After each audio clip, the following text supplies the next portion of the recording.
Welcome to the Bigger Room Podcast. I'm your host, Jill Bender. And I'm Melkovian, and today we're going to talk about how to find the best diet for you. Jill, do you diet? No. I don't even like the word diet, to be honest. Diet sucks. Let's start with that. Dieting is for athletes, for people who are getting ready for an event. It's interesting that you say that. I don't see dieting as that. I see diet, that word to me is for people that I know are going to just try something and fail. So, like two totally different different perspectives. Perspectives for sure. Yeah, because I think maybe that's the energy behind the word that needs to probably change in 2025. If we look back over the last decade and just the different diets, the fad diets that come out, that word diet, like you mentioned, people almost expect like it's temporary. It's a temporary situation. That's I think why people fail is because in their mind, oh, I'm on a diet, it's temporary. And you go freaking crazy to an extreme, it's why people fail. So let's start with that. Let's change the word. What would be a good word for it? Well, I feel the word diet aims for perfection. Like you have to be perfect or you're going to fail. And that's already a lot of weight, no pun intended, a lot of weight of the word. So something more sustainable, lifestyle, relationship. We need to come up with the word. My best success that I had dieting over the years was not calling it anything and not telling anybody either. Just silently doing it and letting people figure it out later when they saw results, you know? It's because you did it for you. You weren't seeking validation, and you're mentioning something that I feel also is very important to know. A lot of the times when people do start something, especially a fitness journey, sometimes they can be very loud about it. And then when they aren't, because it's not sustainable and they're trying to be perfect, they then stop sharing or stop moving forward with the journey because you're like, oh my God, everybody's watching. So sometimes it's best to not put yourself out there because you're probably doing it from the place of validation as opposed to doing it for yourself. When you do it for yourself, you don't need to be screaming from the top of your lungs what you're doing to other people. Yeah. And then even when people are like, oh, are you dieting? I like cringe. Like, same. It's not what we're calling it. Like, don't ever say that to me again. Yeah. My wife is in the military, and so she has to stay in shape. She has to train. And for us, it's not like, it's a lifestyle, right? It's part of our lifestyle. And so as a byproduct, if she's working out, I go in there and people always say like, you guys are super healthy. Like you guys are always dieting. Like, do you guys ever have fun? I'm like, you should see us on the weekend, man. Like it's our lifestyle. We got this figured out what works for us. And it started with not being perfect. We don't measure everything and count everything like a lot of people do. We definitely did do that because there's some science and we can get into a little bit of that. But yeah, you need to figure out what's for you. Some people, when I had clients in the nutrition field, I had people who wanted to know to the T how much they were eating because they enjoyed tracking their food, whereas I had other people where they're like, I don't want to know anything. So track anything.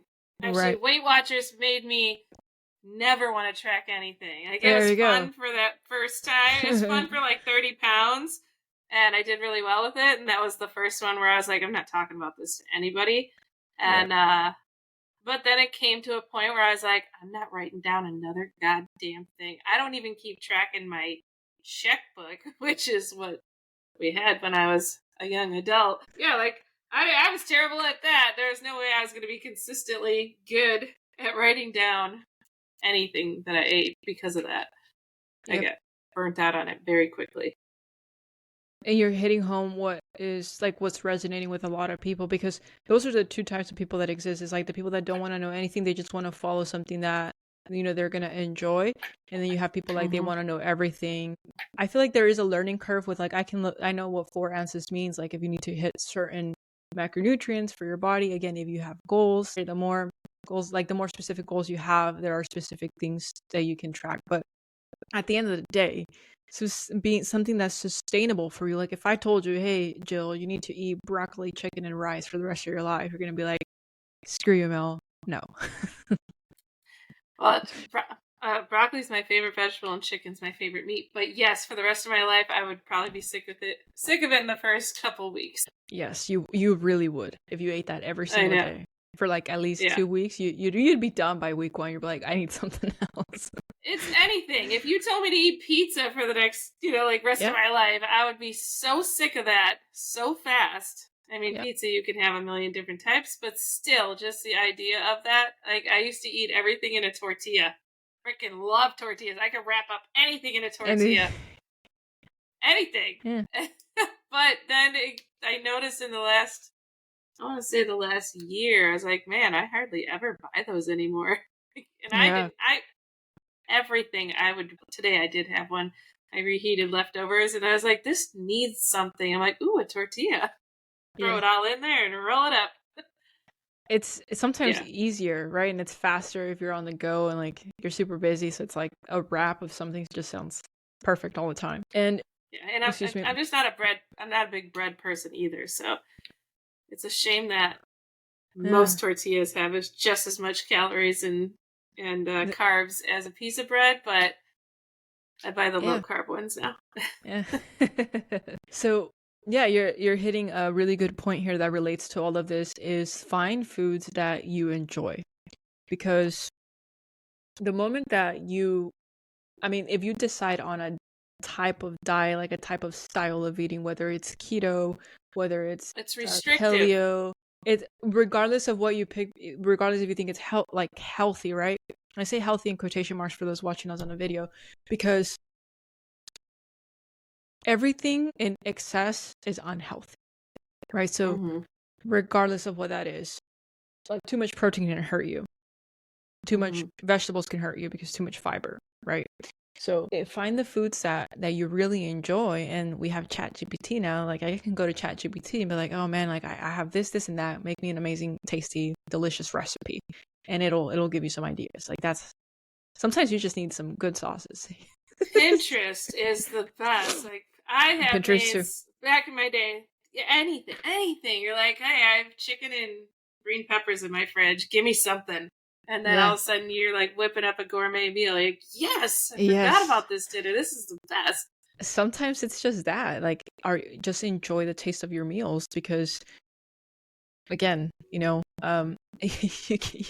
can treat yourself to all the things that you want to treat yourself to in moderation. But what was I going to say? That's where leads to the next tip here of meal planning. Some people, like for me, I'm going to sound very snobby when I say this, but I don't like the taste of reheated food. I don't. A lot of people don't like leftovers. Yeah. Like I don't like leftovers. Yeah, and my wife makes fun of me all the time, but again, she eats crappy food because of the military, so she'll eat anything. But that's another thing. I like leftovers. I'm fine with leftovers. So to start tying things together, realize that by going on a diet, you are restricting yourself. So instead, what I would do is go to like Pinterest or even go to ChatGPT and tell ChatGPT the foods that you enjoy, regardless of what it is. And it will help you come up with the meal plan and even a grocery list. And you can even give it a budget, let it know where you live, and it can pull the data. This is the amazing thing of AI. Like when I see like the knowledge that I have and I see the power of AI, I'm like, if people just knew the types of questions to ask to ChatGPT, it would truly replace personal trainers, nutritionists, dietitians. It's never gonna thinking. It's never gonna take away like the reason, like hiring a personal trainer, because somebody's actually watching you, they're keeping you safe. With dietitian, nutritionist, you're checking in if you're tracking, a goal. But to have like the general knowledge, the days of being confused and overwhelmed with a goal of weight loss or getting strength, those days are gone. There's no need to be in this vicious cycle of yo-yo dieting, right? Going to the extreme and then gaining all the way back, going to the extreme, gaining all the way back. let this be the year where you figure out what's sustainable, because that's what the right diet for you is. It's what is sustainable, what can you do forever, and you do that by eating the foods you enjoy, meal planning, so having grocery lists. This will probably relate to many of our many listeners that we have. I have always been that as a kid. I hate when somebody tells me what to do. I despise it. If you're going to tell me what to do, I immediately am like tightening up. I'm hating everything about this. I didn't know this as a kid, but if somebody told me to clean my room, all of a sudden I was happy to go clean it, but now I'm not cleaning it because my dad told me to clean it. And like I remember yelling back saying, I was gonna clean my room, but now you told me to clean my room, and it didn't make any sense to me. But I know now, like, I just cannot stand when somebody tells me what to do. So a diet to me immediately kicks in that rebellious side of me saying, F you, you're not telling me what to do. And so that's why diets do not work for me, because I immediately want to tell everybody to fuck off. I want to eat what I want. And then it makes me go to the other extreme where I want to eat everything I'm not supposed to because you said I couldn't eat it. Right. You said I was supposed to eat these like healthy things. So I'm sure I'm not alone in that. And You're not. Sucks. You're not. I've worked with a lot of people that way. So it's always on them. So it's like, okay, what do you want to eat? And there are some things, for example, there's always going to be metabolic, and I don't want to get too scientific, but I could talk about this all day, right? There's some metabolic things, there's caloric intake, things that, for example, a pound of body weight is 3,500 calories. A gram of protein is 4 calories. A gram of fat is 9 calories. A gram of carbs is 4. If you eat carbs, you retain a little bit more water. The body can store fats and carbs, but it cannot store protein. And as you age, certain things change. So like we can talk about that all day, and those are like the laws of physiology. And I think there's a little bit like, these are the things that I feel like if they educated us, like, hey, like this is what your body needs, and then it's like, hey Joe, you have this budget, feel it, spend it however you want, and you can spend this budget every single day. I feel that would create the freedom and the feedback that people need, because sometimes, as you probably have experienced and many people do, is like the symptoms. I always say, whatever your goal is, like, so if the goal is to lose weight, the body fat that you need to lose is just a symptom. It's just a symptom. And how did we get there? And so, right, so things have to happen, but if you give people that freedom of still enjoying it and, you know, maybe creating new meals, then that's giving people the power back, as opposed to, which I agree with you, like you have to eat a cup of cauliflower, a cup of broccoli, and a cup of asparagus every single day, and you can only use salt and pepper, and you can only air fry, and you can only boil your rice, like you know, steam it. So it's like, yeah, people would lose their mind. So I have found that with AI and ChatGPT, it's like you tell it what to do, and you can even check in like, hey, like I overate today, so, you know, that's cool. Nothing wrong with that. But of course, if we do that every single day, we're gonna gain weight. So there's that math problem, right? There's like this currency, energy, you know, has to go somewhere. It cannot be destroyed, just transferred, and it's gonna be transferred through sweat, through our exercise, or through our body burning it, right? Or it's gonna store it, one or the other. So I hope that makes sense. Do you wanna?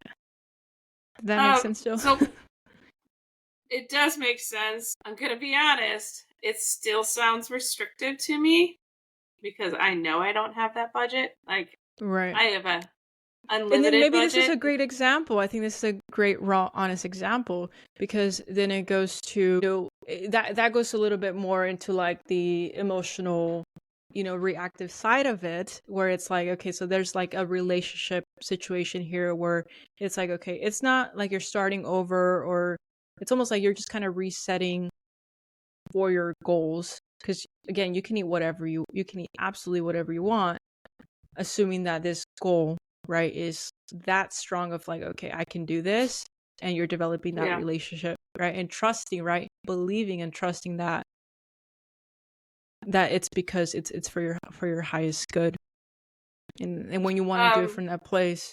I had a client who would pay me great money, and every check-in with her was, I hate this. And I'm like, we sat here and wrote it out, and you were so excited because it was all the food you wanted. And you were so excited because it was actually, you'll be surprised, but it's actually a lot of food when done correctly. It's actually a lot of food. Yeah. Sometimes what I've noticed is when I've analyzed people what they're eating, they're actually eating less than what they're supposed to. But then we have these metabolic issues where the metabolism slows down. So, surprise, newsflash, a lot of the times people are eating less than they're supposed to. So I think that shocks a lot of people. But what I came to find out with this client, she was definitely one of those. She's like, I just don't want to. And it's like, okay, that's cool. I don't want your money though. She's like, no, but I need to. And it's like, okay, so like, what are we doing here? And Jill, I have a question to kind of just turn this around, since, this is kind of happening as a great opportunity since it's happening in front of us. If we take Jill, the protective personality of Jill around, like, I just, it sounds restricted to me, even the potential this tool has. You're not going to tell me what to do.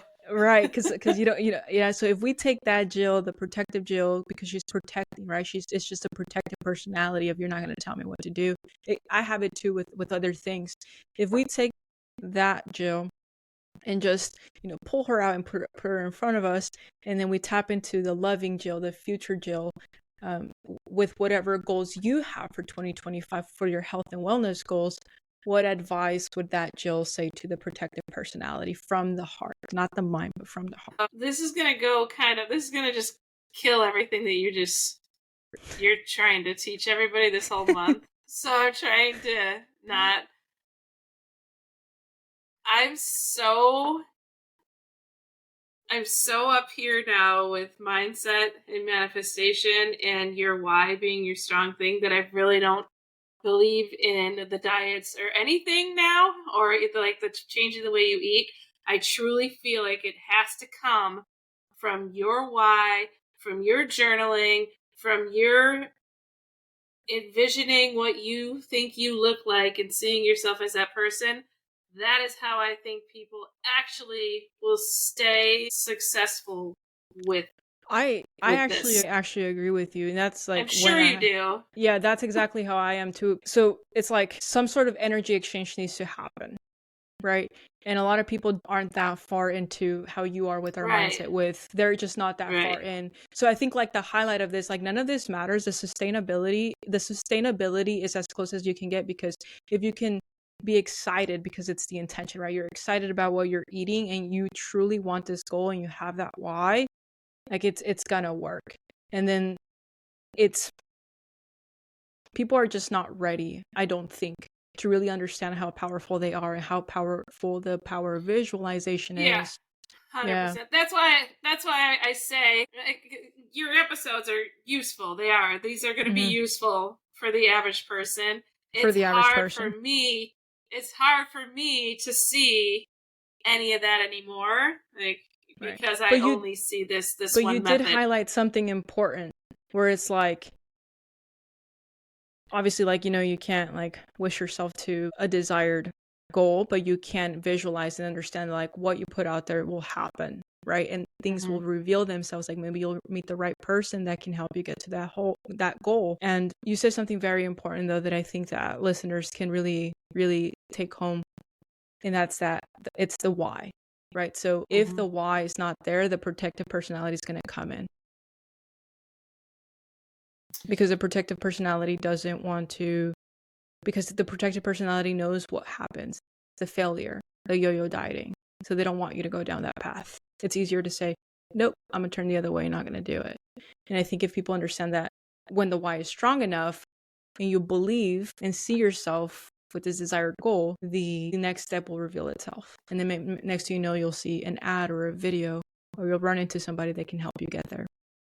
And it'll finally be the way that it actually works. My biggest tip, and this hopefully goes along with what you're trying to get across for today, is the best methods that have worked for me in the past is changing it up, and changing it up often.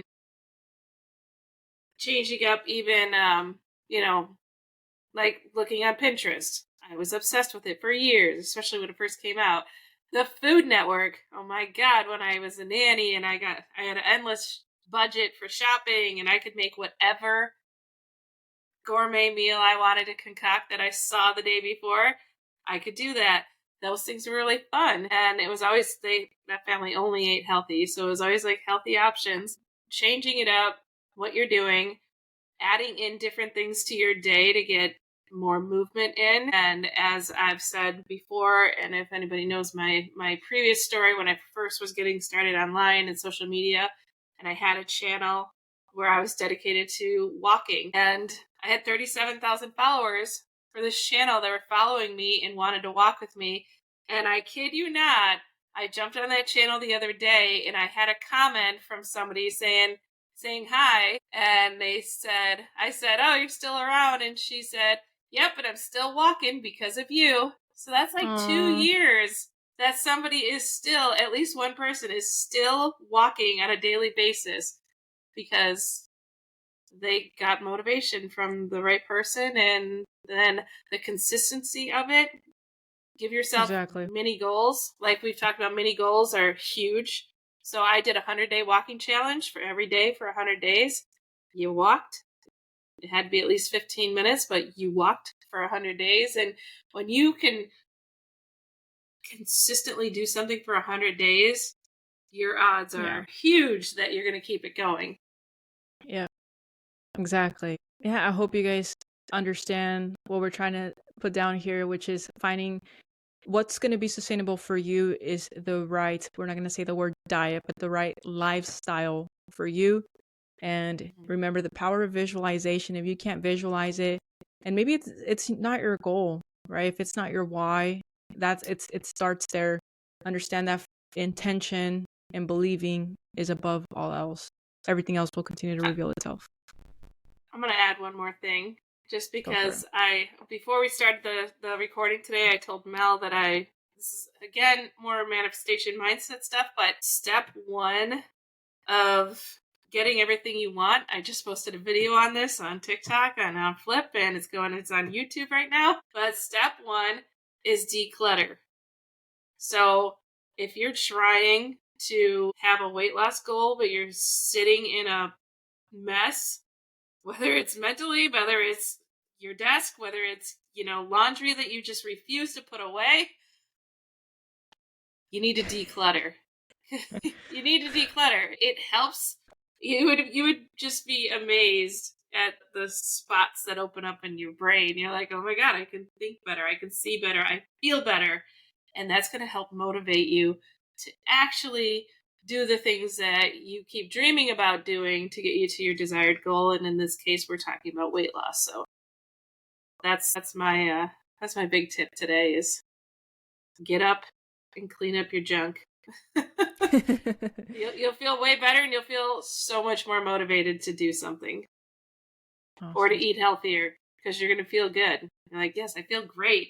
When you feel good, you generally want to eat good. When you feel good, you don't think about going to McDonald's and having a Big Mac. Like, you feel good, you're like, maybe I'll have chicken tonight. Maybe, I'll have fish tonight. Like, feeling good is a huge part of this. If you feel crappy, it's very unlikely you're going to have any success with this.